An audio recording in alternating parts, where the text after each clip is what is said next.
আমিও দেখেছি, অনেক কষ্ট হয়েছে। কিছুদিন আগে কলকাতায় দাঁড়ি ভর্তি নিয়ে গাল দিয়েছে। গতকালকে তারা নিজেরাই গোষ্ঠীদ্বন্দ্ব করলো, আমার মা তুলে গাল দিচ্ছে। তোর যদি আমাকে এতই মারা শখ যায়, তোদের ভাঙড়ে যখন যাই বেরো দিবি ডাইরেক্ট। আমার মাটা কি করেছে? আমার মাটাকে ধরে টানছিস কেন? তার কি দোষ আছে এখানে? যদি তোর নজরে মনে হয়, তোদের নজরে মনে হয় আব্বাস খারাপ, আমাকে মেরে দে, কিন্তু আমার মাটাকে ধরে টানলি। তবে আল্লাহ দেখেছে, আল্লাহ বিচার করবে। পাশাপাশি আমি লড়ছি হকের জন্য, অবশ্যই আপনাদেরকেও বাঁচাবার জন্য লড়ছি। এক ইমানি দিক দিয়েও বাঁচাতে চাইছি, ধর্মের দিক দিয়ে জালি হুকুমাতদের হাত দিয়েও বাঁচাতে চাইছি। আজ আমার মা আমার বাপ গাল খাচ্ছে।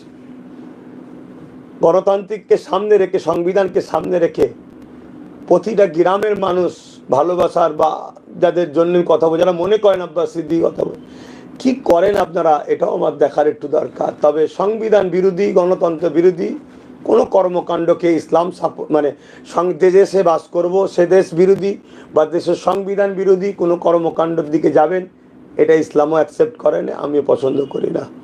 অবশ্যই আমার খুব ব্যথা লেগেছে। আমি এ বিচার আমার আল্লাহর কাছে দিয়েছি, আল্লাহ দেখেছে, আল্লাহ তিনি শুনেছেন সব, তিনি বিচার করবেন আল্লাহ। এছাড়া আমার আর কিছু বলার নেই।